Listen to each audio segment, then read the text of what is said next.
యందు ప్రియమైనటువంటి సహోదరి సహోదరులారా, ఈనాడు మనం పాదువాపురి అంతోని వారి మహోత్సవాన్ని కొనియాడుతూ ఉన్నాం.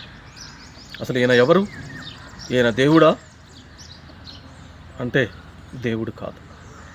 పరిశుద్ధ గ్రంథంలో చెప్తూ ఉన్నది, దేవునికి మాత్రమే ఆరాధన కలగాలి, దేవుని మాత్రమే మహిమపరచాలి, దేవుడు ఒక్కడే అని చెప్పేసానంటూ ఉన్నా. మరి ఎందుకు పాదువాపురి అంతోని వారి పేరు మీద అనేకమైనటువంటి దేవాలయాలు, అనేకమైనటువంటి దివ్య పూజా బలులు, అనేకమైనటువంటి మహోత్సవాలు కొనియాడబడుతూ ఉన్నాయి?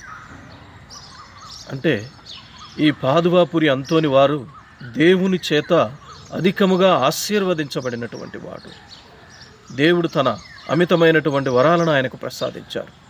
దేవుని వాక్యాన్ని బోధించేటటువంటి వరాన్ని, వాక్యాన్ని వివరించేటటువంటి శక్తిని, బాలయేసును తన యొక్క చేతులలో ఆడించేటటువంటి వరాన్ని, అద్భుతాలు, స్వస్థతలు, అనేకమైనటువంటి అద్భుత కార్యాలు చేసేటటువంటి శక్తిని ఇస్తూ ఉన్నారు. ఆనాడు శిష్యులకు ఏ విధంగానైతే ప్రపంచంలో మూలలకు వెళ్ళి సువార్తను ప్రకటించండి, అద్భుతాలను, ఆశ్చర్యకార్యాలను నా నామమున చేయండి అని సెలవిచ్చి ఉన్నారు. అలా చేసినటువంటి గొప్పనైనటువంటి వ్యక్తే ఈ పాదువాపురి అంతోని వారు. యేసు ప్రభు తర్వాత, మరియ తల్లి తర్వాత, అపోస్తల తర్వాత దాని యొక్క స్థానాన్ని పొందినటువంటి వాళ్ళు ఈ పాదువాపురి అంతోని వారు. అలాంటి విలువైనటువంటి ఉన్నతమైనటువంటి జీవితాన్ని క్రీస్తు ప్రభువును అనుసరించి జీవించాడు. కాబట్టి ఈయనని మనం మధ్యవర్తిగా మనం కొనియాడుతూ ఉన్నాం. మా కోసం ప్రార్థన చేయండి అని ఆయనని అడుగుతూ ఉన్నాం.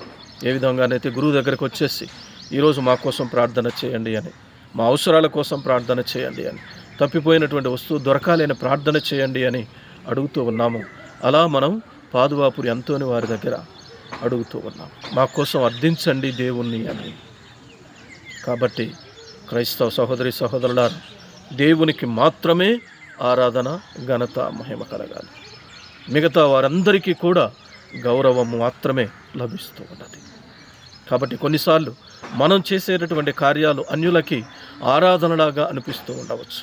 జాగ్రత్తగా ఉండండి.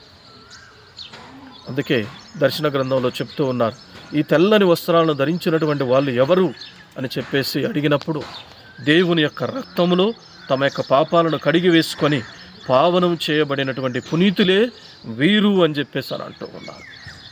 అలాంటి గొప్ప పునీతుడు ఎవరు అంటే పాదువాపురి అంతోని వారు. యేసు ప్రభు కంటే యేసు ప్రభు చేసినటువంటి అద్భుతాలలో చాలా వరకు చేసినటువంటి గొప్ప పునీతుడు ఈయన. కావున ఈ పునీతుని యొక్క జీవితాన్ని ఆదర్శంగా స్వీకరిద్దాం. ఆయన జీవించినటువంటి విధంగా జీవించడం ద్వారా దేవాతి దేవునికి మహిమను, ఘనతను చేకూర్చుదాం. ఆమేన్.